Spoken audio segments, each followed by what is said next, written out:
기도 응답보다 먼저 오는 하나님의 훈련. 우리는 기도할 때 대개 응답을 먼저 기대합니다. 문제가 풀리고 길이 열리고 마음이 편해지기를 바랍니다. 하나님께 간절히 구하면 곧바로 뭔가 달라질 것이라고 생각하기도 합니다. 그래서 응답이 늦어지면 기도는 점점 조급해지고 마음은 쉽게 흔들립니다. 정말 하나님이 듣고 계신 걸까? 왜 이렇게 오래 기다리게 하실까? 내가 뭔가 잘못된 길에 서 있는 것은 아닐까? 이런 생각이 밀려오면 사람은 응답이 없는 시간을 실패처럼 받아들이기 쉽습니다. 하지만 성경을 자세히 보면 하나님은 기도에 대한 답만 주시는 분이 아니라 답을 주시기 전에 먼저 사람을 다루시는 분이기도 합니다.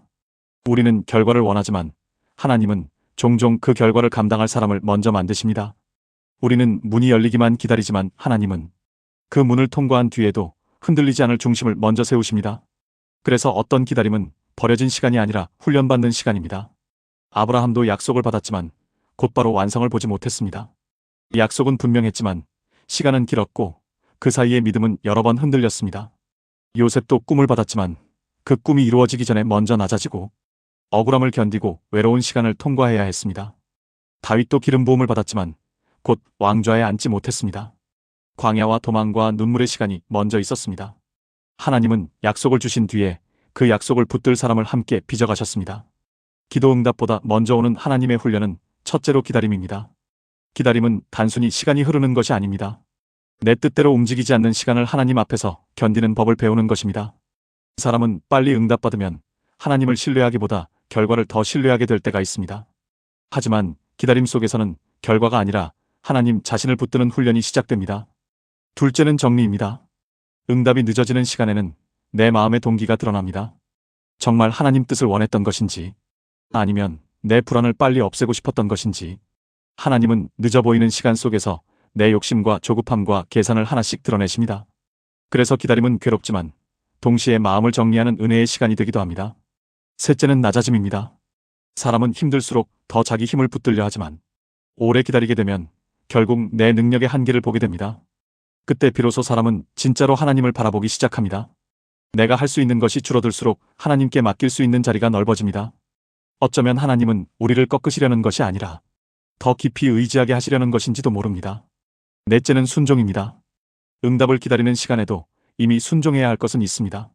하나님은 모든 답을 다 보여주신 뒤에 움직이라고 하시는 분이 아닙니다.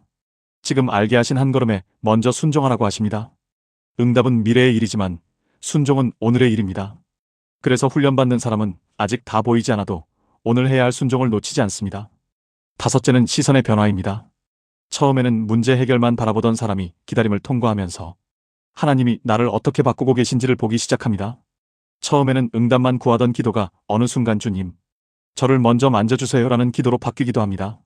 바로 그 지점에서 신앙은 얕은 기대를 넘어 깊은 신뢰로 자라기 시작합니다. 우리가 여기서 꼭 붙들어야 할 것도 분명합니다. 하나님은 기도하는 사람을 외면하셔서 늦추시는 분이 아닙니다. 오히려 너무 사랑하시기 때문에 응답보다 먼저 훈련을 주실 때가 있습니다. 빨리 주는 것보다 바르게 주는 것이 더 중요하기 때문입니다. 지금 내 기도가 오래 머물고 있다면 하나님이 침묵하시는 것처럼 보여도 그 시간은 비어있는 시간이 아닐 수 있습니다. 겉으로는 아무 일도 일어나지 않는 것 같아도 안에서는 믿음이 단단해지고 중심이 바로 서고 마음이 조금씩 정결해지고 있을지 모릅니다. 기도는 응답을 얻는 통로이기도 하지만 동시에 사람을 바꾸는 자리이기도 합니다. 그래서 어떤 때는 응답이 아직 오지 않았는데도 기도하는 사람은 이미 예전 사람이 아닙니다. 어쩌면 하나님은 문제보다 먼저 사람을 준비시키고 계신지 모릅니다. 그리고 바로 그 훈련의 끝에서 우리는 알게 됩니다. 하나님이 늦으신 것이 아니라 가장 맞는 때를 향해 나를 함께 데리고 가고 계셨다는 것을 말입니다.